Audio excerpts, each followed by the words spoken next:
Hey everyone, it's Andy Kushner, host of the Wedding Biz. And at the time of this recording, it is mid-January. And so it is a big part of the buying season for the wedding segment of the event industry. And so hopefully you all in the industry are getting lots of leads and bookings. And for couples listening, there are lots of bridal shows at this time. So it really is a very exciting time of the year in the wedding side. And I want to thank all of you, the industry professionals who are listening, couples who are listening, really appreciate it. So glad to have you here. And I'm excited. Many of you know that I have a music and entertainment company called Kushner Entertainment, and myself and my team have been spending months preparing to release a new website, which we have done now. I'm so excited. We all know it's a big deal when you have a new website, and so I would love if you could check it out. It is at KushnerEntertainment.com, Kushner with a K, Kushner Entertainment, and I have a different take on it. You know, I've learned a lot from the Wedding Biz that I applied to my own business, and one of my first luxury weddings, which was long, long ago, was with Colin Cowie, who was on the show. And I'm actually going to Colin's office again in about a week in New York City to interview him for a second time. So I'm really excited about that. Also going to see David Stark and interview him for a second time, another wonderful planner and designer. So very exciting trip in New York. Going to see some other people as well. What I want to say is that from my own experience, it's not just about having a great act, a great band. It is all about the entertainment, the music, the band, creating an experience. And I have groups that are tremendous. I mean, I'm not putting that aside. I put together and produce and manage. But my take on it all is that it's about them creating this environment and my team behind them, this environment where we connect with people, we connect with the guests to help create this shared experience for everybody to share all the love. And so again, would love if you check out the website at KushnerEntertainment.com. So I want to mention last week's guest, if you missed it, very special episode. It was with Brett Culp, a documentary filmmaker and keynote speaker who used to be a luxury wedding videographer with a wonderfully inspiring take on building a business and living your life in a positive way with all the challenges that life and career brings. Again, it was really a very special conversation. I personally have listened twice. I'm going to listen to it periodically, and I'm the one who interviewed him. It's just so inspiring. So if you missed Brett's interview, check it out from last week. So excited to say that this morning's guest is Julie Novack. Julie is the CEO and co-founder of PartySlate, a photo-rich website where leading event professionals share their work, build their brand, and drive leads. And before founding PartySlate, Julie held executive positions at top-tier digital agencies such as Razorfish and Vibes Mobile and Agency.com. And with over 20 years of digital marketing experience, Julie has helped some of the biggest brands in the world, and she knows all about raising venture capital as well, a topic that we have not yet addressed on the show. So I was really excited to get into that with her, as well as many other topics. Also, I want to say we have new news about the Next Level episode, so keep listening. And many of you know that it is an add-on segment in which I have a guest co-host, and this one with Julie happens to be Sean Lowe of the Business of Being Creative, and Sean and I tease out some of the highlights in order to deliver specific tactics and tips to help you grow your business. And the news is that we are going to release the Next Level on Wednesdays. We're going to try this for a period of time so that it gives you a chance to listen to the regular interview that's released this morning on Monday, and then a couple days later, we'll release the Next Level, which we're getting a ton of hits on. So both the regular interview and the Next Level are getting really super popular. So be sure to check back on Wednesday when we release it. And if you subscribe to the podcast, which is free on your app or on the laptop, you will get notified when each episode is available. And know that you can adjust your podcast app settings to automatically download each episode to listen to another time. So, and now my conversation with Julie Novack. Well, hey, Julie, it is such a pleasure to have you on the show. I remember meeting you in person at Engage and starting to get to know you, and I've really been looking forward to today. I'm so excited. It's an honor to be on your show. I'm a big fan. Oh, thanks. No, you've been effusive about that. I really appreciate it. So, I already know a lot about your company, PartySlate, and researching it in some more depth, I was just amazed at what a unique idea it was that you came up with. And we're going to get into a lot of details shortly. And I know before founding it, you had years of digital marketing experience in some other places. But I'm wondering, Julie, if I would guess that you had a predilection for understanding marketing for a long time. And all of us our experience of childhood shaped so much of who we are today. Did you have a passion connected in any way to what you do today while you were growing up? It's funny you should ask that. I've been on a lot of podcasts and no one has asked me about this. So this is such a good question. I planned my first party when I was in 7th grade and I never looked back. I planned a boy-girl roller skating party and I remember creating a list of like who was invited and what we were going to serve and what activities we're going to do and who's going to go roller skating. And I love events. I've never been an event professional, but I've always been a person that has hosted parties, whether it's corporate recruiting parties, sales incentive trips, galas for the fundraisers that I'm involved with, my own wedding. I love the event space, but I've never been an event professional. Well, what do you think it is about the event space, even as a 7th grader, that got you so interested? I just love bringing people together and making people laugh and having people talk about what a good time they had and learning new things about people. Back then there wasn't Instagram and Snapchat and everything else, but, people did have their TV shows and people got very engrossed in those. And the parties were a way to just bring people together just to have fun. And that's why I think events are so special is it takes you away from the day-to-day and it gets you involved, whether it's a fundraiser, raising money for mission critical, cancer research, or promoting a product or celebrating employees that work so hard. I believe events continue to be the most powerful way for people to connect to a cause, to each other, to a mission. So then did you end up going to college and study anything related to this field? Nothing related. I studied economics. I was convinced I was going to be an investment banker and wear a suit every day and be on Wall Street. And I did end up working at a bank after I graduated from college. I got into a high-profile training program. I went to business school at Kellogg at night. And while I was there, this dates me, the internet came along and I was in the marketing group and I started doing this internet project about creating the first AOL, America Online website. And really, I started to evangelize like online banking is going to be huge. And I was really excited that I co-founded the bank's first internet group in the 90s. And that's where I started my digital marketing career. And I was recruited by a digital agency 2 years later to work full time in the space. And I never looked back. So 20 years later, I've been working with some of the biggest brands in the world. I ran the digital group at Razorfish, which is a digital agency, and grew my team to about 400 people. But I always had this nagging idea of a way to create a simpler way and an easier way to plan large-scale events. And so I've been thinking about this for 10 years. I'm not kidding you. Just for a moment, though, if I could ask. Now, from what I know of Razorfish, that was essentially, from what I understand, increasing the customer experience, right? Via using digital media. I mean, can you say more about that? Yeah, we would work with Neiman Marcus and create a beautiful website for them. We would work with 3M. We would work with State Farm, big Fortune 500 companies, to help them connect with their customers through the digital space. So we, had multi-million dollar relationships with these big companies. And I was the general manager of Razorfish Central Region. So I had 3 offices, Chicago, Austin, and Atlanta. And we were helping Fortune 500 companies based in those areas to really create amazing digital experiences for their customers. Well, and you mentioned growing the team by 400 people. I mean, that's a whole nother ballgame. Yeah, so when I started, we had about 80 people in Chicago. And by the time I ended up leaving 5 years later, we had about 400 people. And so it was an incredible growth, incredible challenge, running huge teams of creative, technical, project managers, user experience experts. But I loved it. And I used events to connect with the employees, to have fun, to celebrate with clients. And every time I'd plan one of these events, I'd say, God, there's got to be an easier way. And I would go look online and find wedding blogs. And I'm like, these wedding blogs aren't helping me with these big corporate events. And Pinterest wasn't around yet, nor was Instagram. And that's when the idea started coming to me that I need a way for all the events I was planning to come up with new ideas, to get inspired, and then more importantly, connect with the best venues, the best caterers, planners, photographers, et cetera, in your local area. And what really pushed me over the edge is I used Houzz, which is a home decor site, Houzz. I'm mildly obsessed with Houzz. And I used that to redesign a kitchen.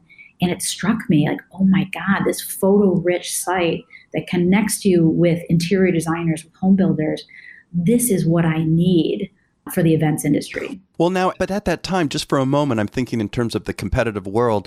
I'm not sure of the timing. Were places like the Knot or Wedding Wire, Style Me Pretty, any of those already in existence? Yes, the Knot, Style Me Pretty, and Wedding Wire were in existence. And again, when I planned my wedding 14 years ago, I did use those sites, but I was planning these large-scale galas and corporate events. And my friends were planning bar and bat mitzvahs. Oh, and those were really more regulated to weddings and social. Yeah, I mean, well, they're 100% not even social. They're 100% wedding. You know, the Wedding Wire, the Knot, they are all 100% tied back to weddings. And what I also found when I went to those sites, well, I really like these sites, there was a lot about fashion and hairstyles and bridesmaid gifts and planning tools and other things. And when I got into it, I was really looking for event inspiration, the beauty of the design of the event. And I didn't find what I was looking for. I found many other things that I love, but not that piece of it. And so I set out to build a really pure play event inspiration and design platform that showcases this wildly creative industry's work and importantly connects them to the local professionals that did that work. But here's the thing that I'm thinking, like I'm imagining being in your shoes. You've had all of this experience, as you said, with Razorfish and the other companies that you were with. And again, what you're saying about loving events and connecting and, building brands in a sense in that way. And like you say, you're looking at these wedding oriented sites, but still, Julie, it's like to get the idea that you got that light bulb going out on and then actually making it happen. I mean, how did you do that? It was really scary. What I always tell people is it's really important to dream out loud. Don't keep your ideas to yourself. Make your own board of directors and have people hold you accountable. Julie, you've been talking about this idea for 3 years. When are you going to quit your job to do it? I literally, anyone who would listen, I had a PowerPoint, I had a mock-up, I had a prototype. I was dreaming about PartySlate. I had the URL registered 8 years ago. I know it sounds crazy, but I also had a very high-paying job as a digital executive. And it was very hard to put myself out there and leave all I had, my security, to dive in to do this full-time. And just for a moment, I want to get into all this, but one thing you said about making your own board of directors, can you be more specific what you mean by that? Yes. So I had 3 or 4 people that I consider friends, but also mentors, connectors, people that I've highly accomplished. And I would have coffee with them, once a quarter, every 3 or 4 months. And I would show my plan to them. And we would talk through what are the logical next steps? What do I need to do at a time frame? And when you really take it that seriously, yes, I was at cocktail parties. I'm starting this company. You're going to come work for me. Like that is one thing. But to really seriously dig into Excel spreadsheets and business model and competitive assessments and business plans. I actually went as far as I did the booth, University of Chicago booth New Venture Challenge. I got a business student to help me with my business plan. This is when I was getting very, very serious about doing it. And the final thing that pushed me over the edge is one day my husband said to me, I didn't need to get permission from him, but he said to me, "You've got to do this, or you'll look back and always regret, number one, someone else is going to do it, and number two, the time's going to pass and it's going to be too late to do it." And first of all, I believe it's never too late. I'm in my 40s. I started it very late. I'm not a 22-year-old out of Stanford. Like, it is never too late to start your own business. But he's like, you got to do it. And that next week, I quit my job to do it. I'm thinking about Sylvia Weinstock, who's been on the show, and she started her business at 50. It's so inspiring. I don't want to give away her age. Well, actually, she kind of makes it obvious because she had the business for 36 years and then basically closed it down and is now doing licensing. I mean, it's crazy. And she's traveling all over the place. But yeah, to think that you're never too late. I love that. But still, okay, so when your husband said, look, you got to go for this. So I'm assuming he meant you need to leave your job and just dive in full time. Yes. He had a background in venture capital. He works at Google.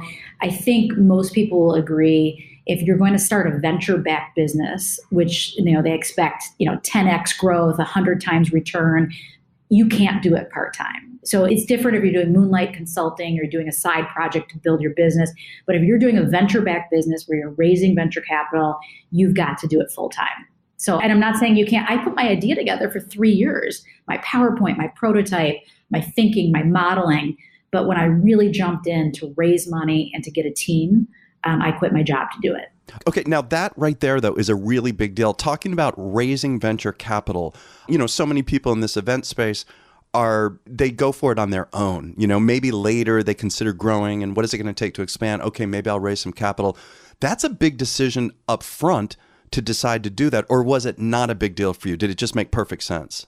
I mean, because I'd been in the digital space and connected to technology startups for 20 years, it was the logical thing to do. So when you're building a technology scaled business, you can bootstrap for a while, but if you want venture-backed business and you want to grow into a $100 million business or $1 billion exit, think like the Knot did, you have to raise venture money. You do. Well, let's go there for now. I was going to save this for later, but I know that at Engage, you gave a presentation, Life in the Real Shark Tank, Lessons Learned from 30 plus venture capital pitches, which now I understand your connection to it. And I actually looked through your presentation, and I know that you wanted, and you still are, expanding your team in your cities, and that you discovered this untapped market of corporate and social. But still, if you could talk a little more about like how you did, because you're also, obviously, you're now going to be beholden, to some other company or companies or people who are expecting maybe different growth rates than you would be happy with and other kinds of issues. Like, how did you deal with all of that? Yeah, I mean, I think when you decide to have a venture-backed business, you got to like buckle up because it's a roller coaster and it's a choice. There's the lifestyle business where you can have double growth and, you kind of grow as you can. But when you raise money, all of a sudden, you are not your own boss. You do have a board. You do have people that are, have expectations and investors. And again, having a big executive job at the digital agency, like I am used to high sales targets. I ran a $60 million business. So I think that isn't really what concerned me. Really, the biggest risk in a venture-backed business is, you can't continue to raise. And so, you have to expect at least 4 to 6 years of raising money, not every month, but every 18 months or so, in order to get to a point of profitability. And then you can make a decision, are you going to raise more now? I mean, Uber is not profitable. I don't know if most people realize that. Pinterest, I don't know if they're profitable yet, but was not profitable. Facebook for the first 7 years was not profitable. Now they're highly profitable. So it's almost like building a skyscraper in New York. You got to invest in infrastructure in the building, and then eventually you start leasing and monetizing, and then you make your money. This seems totally overwhelming to me. How did you deal with that aspect of it? I think because I love the business and the industry so much, it doesn't feel like work. So no matter how much stress is thrown at me, I have an amazing co-founder who runs tech and product. I'm really more sales, marketing, and PR. I have 18 people that we cherry pick the best talent in Chicago. I could not do it alone, is all I can say, because it is incredibly stressful. But because I love it so much, it doesn't feel like work. I really believe that. It does not feel like work. Before I go further, for the sake of people who are listening who don't know a lot about PartySlate, if you could basically explain how it does work, both for the pros and also for the consumers. Yeah, so I'll start with the consumer side. If you're planning a larger scale event, let's say a gala, a wedding, a bar mitzvah, a corporate event, you can come to PartySlate and really get inspired by viewing, over 400,000 photos from the leading event professionals in the country and, starting soon around the world. You can come see these photos, you can save what you like, you can share them, but more importantly, you can see who's connected to those photos. So if you're looking for LA weddings and you start seeing some of the things you like over and over, you might decide, wow, I like Mark's Garden, or I like Jason Rhee. That you can really dig into those professionals in LA that have done those amazing events. So the two things that we offer to consumers is get inspired in a curated way. So if you search on Pinterest for galas, you're going to see like bingo balls and some ugly photos. If you search galas on PartySlate, you're going to see the most incredible, highly effective fundraising galas in the country on PartySlate. You're not going to see them anywhere else. And then you can find the planners, the caterers, the venues in a way you can't on other Yelp-like websites. So for example, we have some event planners that have 30 or 40 of their events with 50 photos each. So you can dig into those photos and really see the flow of the event from the beginning of the night to the end. So we're really providing that rich inspiration piece that other platforms, in our opinion, do not provide. And so that's what the consumers get. What the professionals get, the other side of our marketplace, is a really easy way to get smart on digital marketing. Let's say you have, it's not unusual for some of these professionals to have 100, 200,000 photos. And again, not from one event, but let's say they have 15 years of experience and 20 great events each year. That's a lot of photos. They may be using 1% of those on Instagram. What we say is take your marketing gold, your photo portfolio, put them onto a free profile page on PartySlate, automatically optimized for mobile, automatically optimized for search engines, and use them as a way to connect with these people. We have over 100,000 people coming to the site every month that are looking for inspiration and looking for a professional team. So if you're offering that for free, how are you monetizing? So how we make money is our goal is to have 10% of the professionals who opt to pay a premium to get their unfair share, roughly 5 times the amount of impressions, leads, and brand building expertise. And so when we sell a premium membership, it's anywhere from $300 to $500 a month.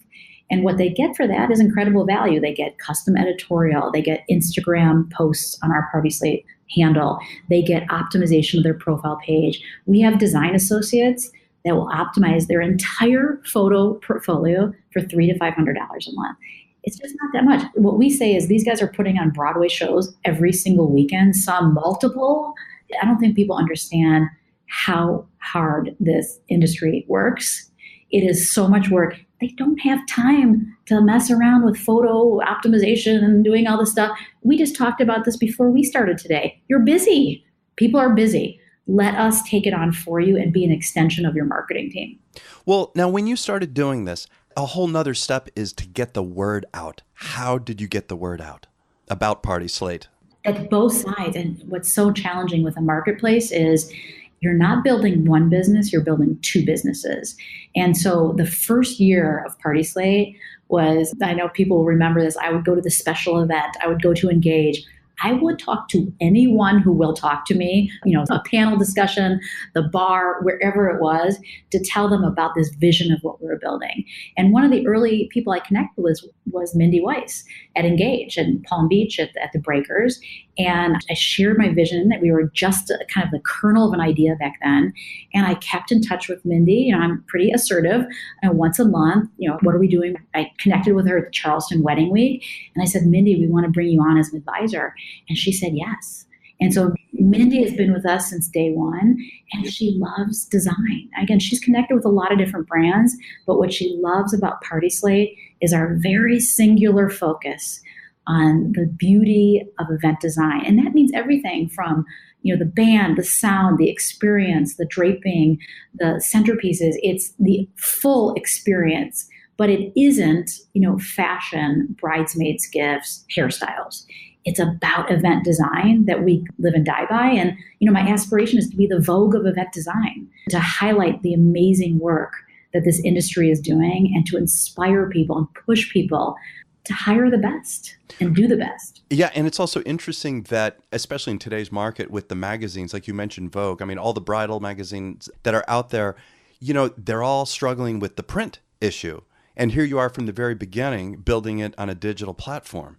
Yes, we are native digital thinkers, and we've had people, say, oh, you guys should have a magazine. We believe print is still powerful. Like, I still read my People magazine. We believe, but here's the thing, print is changing, and 95% of the print publications are just not going to make it. There's going to be 5% that break through and continue to have a successful, print publication.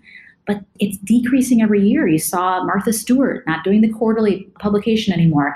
So we're telling event professionals, wake up to the changes that are happening. Most of them are. I'm not telling them something they don't know, but get smart about the full digital footprint. It's not just Instagram. We love Instagram. We're obsessed with Instagram. But what about when people are really leaning in to find a caterer or a venue? Instagram's one piece. It's not incredibly search friendly. You can't search by location. There's a lot of things Instagram can't do. When people are really leaning in and have a budget to spend, we want PartySlate to be the place people go. But also, we're talking about change, and I'm thinking about the rate of change. And including in the digital world. And, we talk about Instagram. Who knows if Instagram is going to be it, even 3 years from now, who really knows? How do you, everything you do is based on the digital platform. And, I was talking to Tate Larson, I interviewed him and Abby, but Tate was talking to me personally about the rate of change is so crazy high, so fast. And the challenge for them is to stay ahead of it. You must be thinking the same thing. How do you look at that? Yeah, we are in the center of the tech ecosystem here in Chicago. We're very connected to Silicon Valley and LA and New York, and we're always on top of what's changing, what's new, how does it impact what we're doing? How does our algorithm change when, something changes in our platform? We always have to be connected to what's next. And I'm just so thankful that we have such an innovative, smart team with deep experience in the space. We're always thinking about the mobile experience. We're always thinking about augmented reality, what's next. But the most important thing is that we stay connected to what consumers want and need and what our pros want and need. And so we want to be sure we don't get too enamored with new technology if it's not going to be useful or productive for our consumers and our pros. And so that's what we try to stay the most connected to is what are the needs, how are we going to stay ahead of those needs, and how are we going to add more value than the other providers that are out there. I just want to take a moment and say, wouldn't we all like to have more exposure in our markets? Certainly our own handling of social media and various other tools are ways that we do gain more presence. Though, what if you could have professional outside help that you could depend on to really get you the results that you need? And I know we all are happy to get much more presence. Well, I want to tell you about our sponsor of today, OFD Consulting. They are an award-winning publicity agency that focuses on the wedding industry, and their client portfolio ranges from top-tier planners and venues to well-regarded national brands and industry thought leaders. And OFD Consulting has placed clients in a slew of popular online and offline publications, including the New York Times, Martha Stewart Weddings, Style Me Pretty, many others. And they also have a service that's dedicated entirely to B2B press for those looking to elevate their brand reputation among peers through online mentions, guest articles, podcasts, and speaking engagements. So if you are a small business and you want to get your name out there, get more exposure for your brand, get your message out there, and you want to just dip your toes in the PR waters, check out the OFD Collective, which is a 3-star membership with robust educational and coaching opportunities, along with ongoing press leads. So definitely check out ofdconsulting.com. Again, that's ofdconsulting.com. So in terms of today, right now, in 2019, at the time of this recording, what would you say are some of the biggest wants and needs, let's do one at a time, of the professionals in the industry? The professionals need a low maintenance, non-technical, easy way to not only share their photos, but to optimize them for the search engines. 95% of people that start their search start with Google. And so Instagram's amazing. They're going to be on Instagram, but you better believe you need to optimize your presence for Google. And so we are really an SEO content machine. And we have 2 full-time SEO, search engine optimization people on the team. We're always building the site with SEO in mind. And we're raising, our profile and the profile of our pros through the search engines. I think the second thing is the pros need it to be mobile optimized. Over half of our traffic comes from a mobile phone. And I know everyone says their site is mobile optimized, but let me tell you, we look at a lot of event professional websites. They're not so optimized for mobile. But can you explain what that means? Not in terms of optimizing, but in terms of the difference. It might seem obvious, but to hear it from you would be interesting. Yeah. So, there's something called responsive design. Everyone's heard of that. In addition to having a responsively designed site, you've got to make sure that the interactions are really optimized for the mobile phone. So click to call, mapping, things like that are so obvious that all the retailers are genius at. But a lot of the event professionals that spend a couple $1,000s, from a contractor to build the site, they're not so good.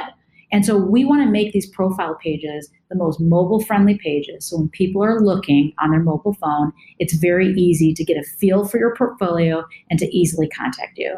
So that's the second thing. But I think the biggest thing is in the day of Instagram, the bar is very high.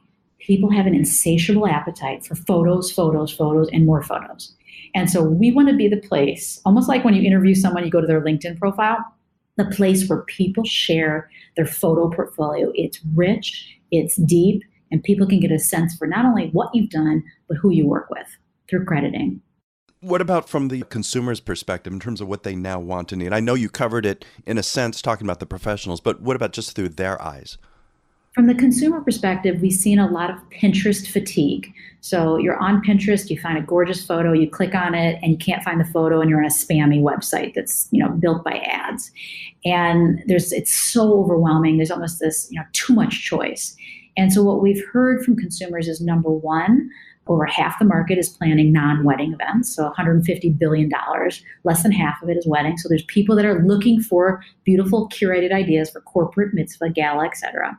But even for weddings, they want to go deeper into the portfolio. So 10 small photos in that kind of old style carousel type view is just not going to do it in the day of Instagram. So what we've heard in our consumer research is they want more photos, they want a simple way to view them, and they want to know who they're partnering with. So for example, if you can go to the Four Seasons Palm Beach profile page, we just did an amazing event with them to launch in Florida, and you can see all the event planners and not caterers for them, but the planners, the photographers that have worked at that venue.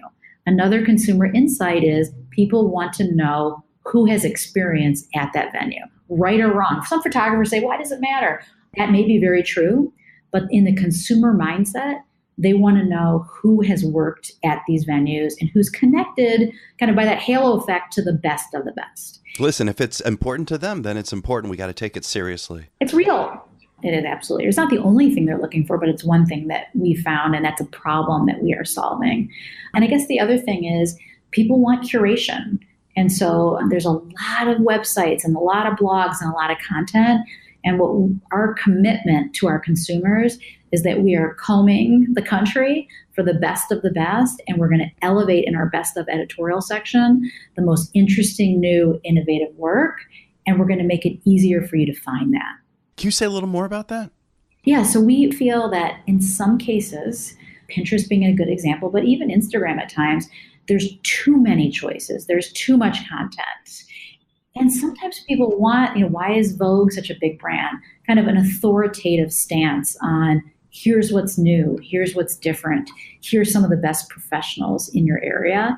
And so we have a very strong writing team and a strong editor that, based on our professionals, work, will elevate the best of the best for our consumers in our best of section of the site, which you can get to through PartySlate.com. So we think that elevated editorial, again, purely about event design and experience, is a differentiator for us. And I was just going to say, I was going to ask you, to differentiate our brand, not just to elevate it, differentiate it, I would say is getting harder and harder and harder, more and more challenging. I agree 100%. And so what we're doing to differentiate our brand is, number one, we're staying very pure to our lane. Our lane is not wedding registry. Our lane is not wedding websites. Our lane is event design and inspiration and all of the professionals it takes to pull that together. And by being so pure and not deviating, we've had a lot of people, do this, do that. It's very tempting because there's a lot of people coming at us with ideas. By staying very pure to the art of events and in this industry, we feel that's a differentiator. I dare you to name one site out there that is 100% focused on event design and inspiration.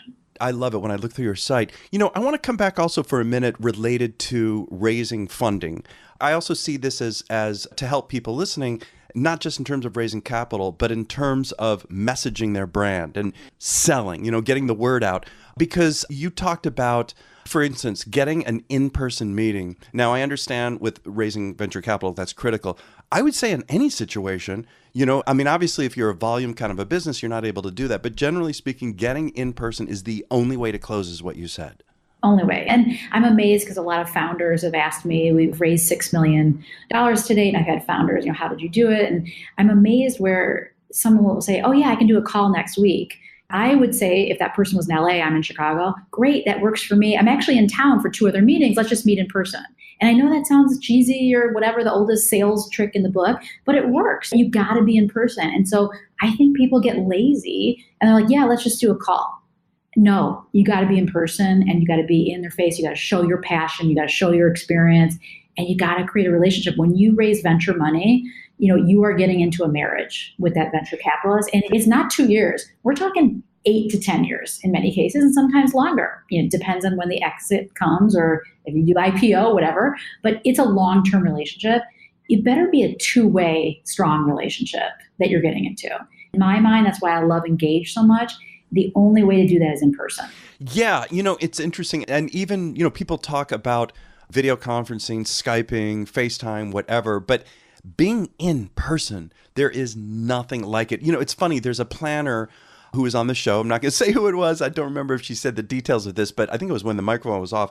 But this person was talking about how they wanted to get a certain super high-lux venue to recommend them, and they weren't able to really get through and make an appointment. So this person then called and pretended that they were already having a trip and already had appointments in this particular city and called and said, listen, I'm going to be in town for these 2 days, would love to stop by. And that the venue person felt a little more obliged. Oh, geez, they're going to be in town. They would come on by. What they didn't know is that the planner actually had no appointments and now planned all the appointments. Oh my God, I didn't have those LA meetings. This was the meeting. And then after you get the meeting, then you can call the other LA venture capitalists and say, I'm in town to meet with Wavemaker Partners, who's one of our investors. And that also helps. Oh, they're meeting with a high profile, I know that venture capitalist. And then you get more meetings. You kind of have to fake it till you make it. But I think it's critical to get in person to show the passion, because there's so many things that can go wrong with a startup. If you don't have the passion, the experience, the business plan, and the relationship with that venture capitalist, you're just not going to make it. Yeah, it is pretty much a cliche, but no matter how good a product is or a service, people are still going to essentially buy from who they like. They do. I've done sales for 20 years, and that's why this wasn't a leap for me. I was in enterprise sales. So I was selling, $10 million website deals with big Fortune 500 companies. And trust me, it wasn't a one-time, meeting that closes a $10 million deal. It's lots of meetings, and people do the cliches that it's a steak dinner and all that. That is not what it's about. It's about problem solving. Can you solve these problems together? Can you help each other? Can you collaborate? And I think in person is critical. So I am really proud that I've helped a lot of women founders raise money in Chicago by coaching them on how to do it. And I really just took my enterprise sales experience from Razorfish and translated it over to venture capital. You also talked about selling the vision versus not the features and functions, but selling the vision. Can you talk about that? Yeah, sometimes I get really excited about features and functions on PartySlate. So I start talking about the, event professionals that have worked at this venue and the way you can view, events and the profile pages. And these are all great things. But when you're pitching, to raise $3 million, you've got to pitch the long story. And so you've got to tell a story of, hey, there's no reason why PartySlate can't scale around the world like House has done in the home decor business and create a big impact, these 3 ways.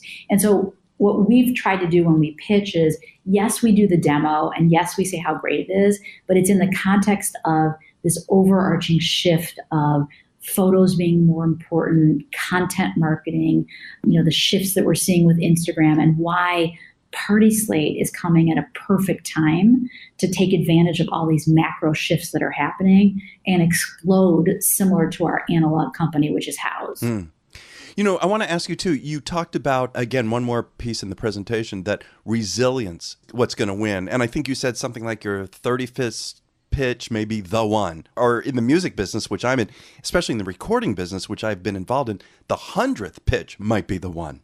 Yes. And you know what? It's so funny that you mentioned the recording business, because I think the recording business is similar to venture capital. They've got to get 100 artists and 2 of them are going to be Beyonce and Madonna. You know what I mean? Like the other 98, maybe some of them do okay, but they're not going to be the mega hits. With venture capital, they could invest in 100 companies and 2 or 3 of the 100 are what they call the unicorns or the big successes.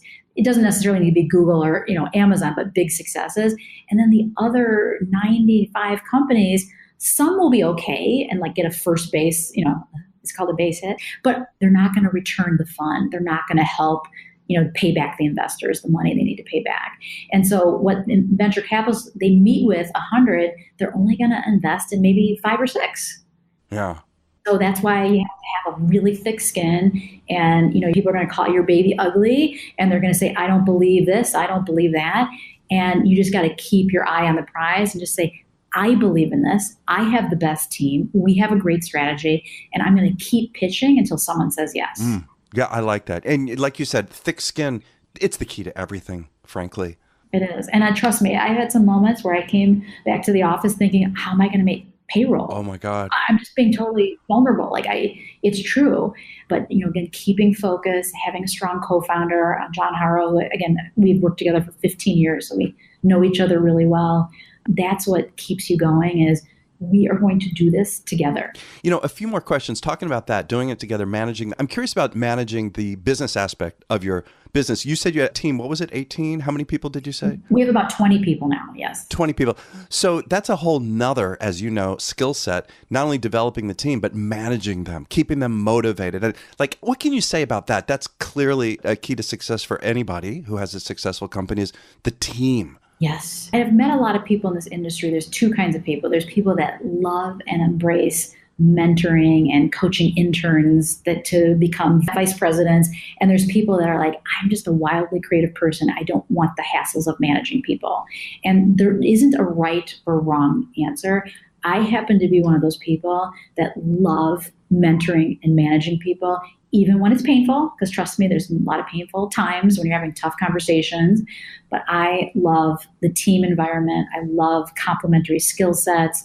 I know I'm really good at, going to get Mindy Weiss and pitching the big ideas and raising money, but I'm not so good at analytics and financial modeling. So I need to augment my skills with people that are better at those things than I am. So it's interesting too, you talk about mentoring, and I was thinking right now, I remember in my early days, the idea of, quote, managing the team really turned me off. But then the idea of mentoring, it's a little shift, yet it changes the perspective in my brain that if you kind of integrate mentoring, the concept of mentoring with managing, it's a completely different story. It's so much more easy, so much fun. Yeah, it is fun. And I think it's kind of like you have to do both. So the mentoring is really important, but the pure management and the discipline of setting goals, of performance reviews, whatever format that comes in, to continue to push your team to elevate themselves. And again, a lot of it is mentoring, but I think it's both the ability to manage people and strong personalities and mentor them to a higher level. And I also think you have to not be afraid to hire people that are smarter than you. And yet not let go too much either to them, right? Still got to stay involved. Yes, absolutely. So I enjoy it, even when it's painful. We've had some hires here that weren't a good fit, 1 or 2, and just identifying that early and agreeing that it's not a good fit is better than keeping someone in an organization that's not a cultural fit. So really work hard to hire people that are collaborative, that want to learn, that want to move quickly, and that really love. They don't have to love events. It's not like all our tech team is, I love the event industry, but they have to appreciate design and the beauty of what this industry produces. And before we start to wrap up, I want to ask you a personal question too, Julie. In terms of, clearly you're really busy. I know that you're expanding your reach geographically and otherwise. You've got a lot going on. You're responsible for an enormous amount. How do you balance, if you feel there is balance, between your personal life and your business life? And how do you deal with that? Well, so it's interesting you should ask that, because Sheryl Sandberg wrote in her Lean In book, and this isn't anything against the question, but why does my husband never get asked that question? My husband works for Google and he's traveling all over the country, and I think it's a question that I get asked a lot. And the way I respond is, I've always had high profile jobs, I've always had travel, and I want my kids to view me as a role model, especially my 2 girls, that you can have a very rich family life. I turn off work every weekend. I'm fortunate that, I appreciate all these event professionals that are working all weekend and they have their weekends on Sunday and Monday, but I turn off on the weekend. I do not do events. I am not working. I am 100% kid focused. I am home at 6:15 every night for dinner when I'm not traveling. And my leadership team has young kids too. I do turn it back on after bedtime. So like my second shift is 10 o'clock till 1 o'clock. And it doesn't feel like balance necessarily. It just feels like these are both so important to me. And I never miss a doctor's appointment. I never miss a school concert. But at the same time, I'm going to bring it all that I have to my work life and my career. I'm going to bring it. Yeah. Oh, that's clear that you do that. And so in terms of looking to the future, what do you see yourself doing in the next 5 years? And let's say even 10. Do you think that far out? How do you deal with that? Oh my gosh, oh my God, 10 years is so hard for me to think. But 5 years, we aspire to really be the most curated design event inspiration site in the world. And that means global expansion. That means more tools for people planning parties to make the process a little easier. And one thing I want to clarify about PartySlate is we are very, very pro event planner. So anyone who asks me, do I need one, do I not need one? It is a discipline. They have so much experience, things you've never thought of. We are very, very pro planner. That said, we would like to empower our consumers and our planners with even easier tools instead of PDFs flying back and forth, instead of, the text message chains that you can't keep track of. What are some easy way that people can use PartySlate to save inspiration, to collaborate, to share notes, so it's a little bit easier for both sides? So that's something else that I'm envisioning that we build in the next 5 years. We don't want to do little, calculators and checklists and things like that. You can find a billion of those all over the website. We're talking about really a simplification of some of the core things you need to do to plan a party. So adding that, we think we can be more useful. In addition to the inspiration piece, we also want to be incredibly useful. And that's what we're excited to build out. So again, global expansion, again, the next 2 years is about North America. We've already started expanding into Mexico and a little bit into Canada. That's really what we're focused on. But after 2 years, it's really about global expansion. Wow. And that's a whole nother story, right? I mean, you've got the different cultures that you're going to have to deal with. Oh, yeah. So I'll be honest, because I've worked with global brands. So this is not a new thing, like, localization, local cultures, different regulations for email, for privacy. It is not a simple task to expand into other countries. And so we are going to be very thoughtful and careful before we take our eye off of North America, because there's so much more we need to do here. I mean, we have 8 markets that we've really launched so far. We have 30 we want to be in before we even start thinking about Europe and overseas. What I will say to people, I know people listen to your podcast from all over, especially the engaged community, is, again, if you're looking for destination brides and you're looking for people planning corporate incentive trips to other places, yes, it's all in English, but those people are looking to PartySlate for ideas. So create a free profile. Even though we're not in London, we have amazing London event professionals that are starting to share their work on PartySlate, which is really exciting. So what is the best way to find out more about you and the company? Yeah, so partyslate.com/pro is the best way for professionals to really look into what we can do. And again, it's free to create a profile. In fact, for all your listeners, we are happy to have our design associates build the profile for them at no cost on our dime. One of our core goals is getting more beautiful work that helps us to be kind of the authority on great work. So we will do that for you. And if you're interested in a premium membership, they can find that out on that page as well. Great. And social media handles? Social media, our Instagram is just PartySlate. Same with Facebook. I will tell you, we're not that into Twitter. I know my brother-in-law works for Twitter, and I know they're doing some really exciting things, and all the venture capitalists that are on Twitter. It just doesn't seem to be a big channel for us. So really, Instagram and Facebook are our core social media channels. And I'm sure we will expand that to Snapchat and other things when we're ready. Well, great. Well, wow, Julie, this has been so informative. And I love your show. I'm like a fan of your show. I listen to all of them. I download them before I go on my airplanes. And literally, I have enjoyed, even the people I know from Engage, I have really enjoyed hearing their stories. I love it. Oh, thanks. I really appreciate that. Well, great. We will definitely stay in touch. Thanks, Julie. Thank you so much.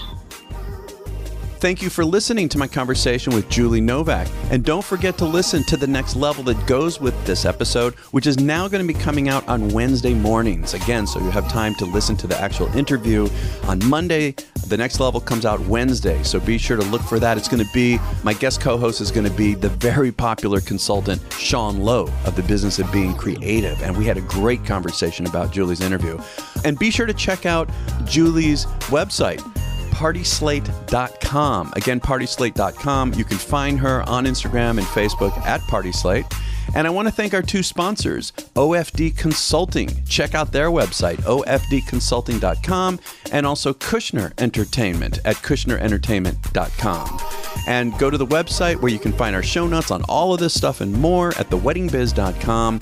And next week, I'm so excited to announce a very popular planner designer. It's a whole new interview, part 2 with Lynn Easton. That's right, part 2 with Lynn Easton. We had a great conversation, so be sure to tune in next week. And thanks again for listening to The Wedding Biz.